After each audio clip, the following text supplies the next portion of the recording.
Hello everybody, I'm Jeanette and you're visiting the Neil's Homestead. Thanks for coming over.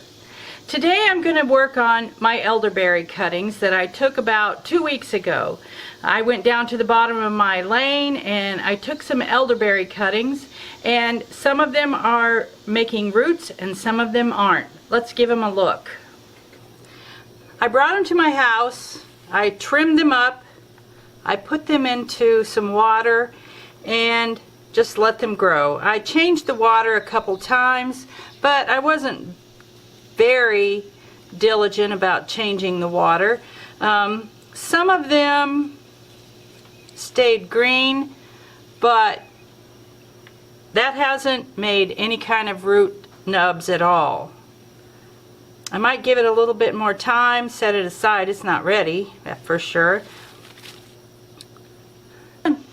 This one has some tiny little root nubs on it. The bottom doesn't look very healthy, so what I'm thinking I might do there is get my knife and cut that off where it doesn't look healthy and give it some more time.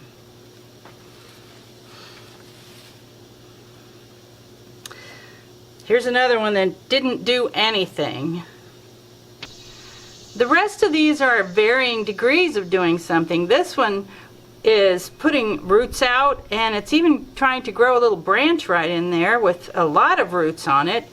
The others have little root nubs on them. These have a lot, these two right here. This one is only putting something on down at the bottom, but it's a little bit rough right there, so I think it's trying. Some of these like that, I'm going to give them some more time. I have 6 here that I'm going to go ahead today and put in some soil. This is the kind of potting soil that I use for everything, whether it's something like this, it's little seedlings, whether it's my aloe vera, everything I use this.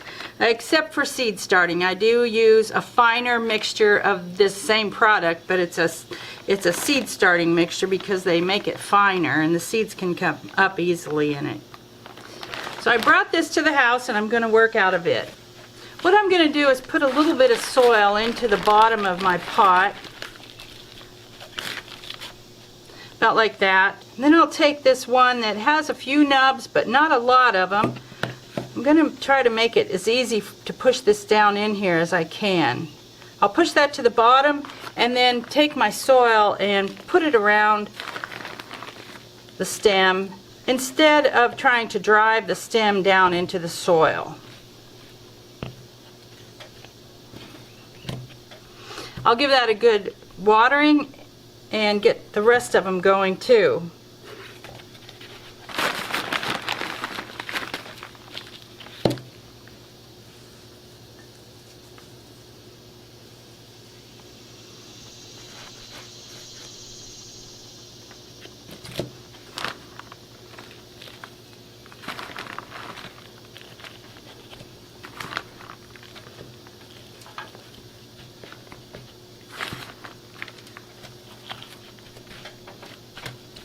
I got my 6-inch pots filled up with 6 plants. I plan to let these stay in the shade on my patio for a few days, and then I will gradually introduce them to the sun and let them get used to that and begin their growing process. I am going to take the rest of these that I have here and make a new angle cut across that.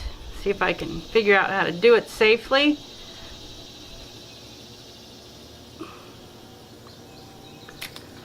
Well, that didn't work the best. But I think that'll work right there. So I'm going to trim these off a little bit and let them grow some more and see if they will do any better. I'm not going to do every one of them, just a couple.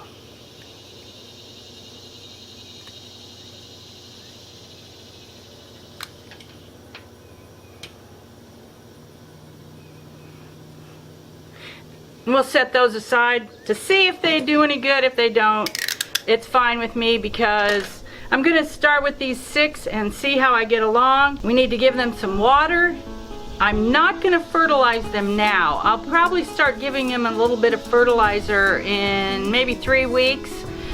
Every day I need to water them, or at least make sure that they're nicely watered, because they're still developing their roots. They've been in the water, that's what they've been used to, so I do not want to let them dry out while they're in the soil. There's another guy doing some experimenting with July elderberry cuttings.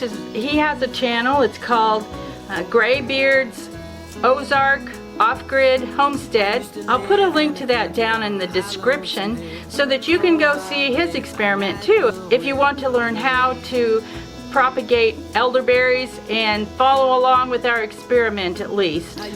Thanks for coming here, and I'll do another update in a couple weeks. Bye for now and see you later.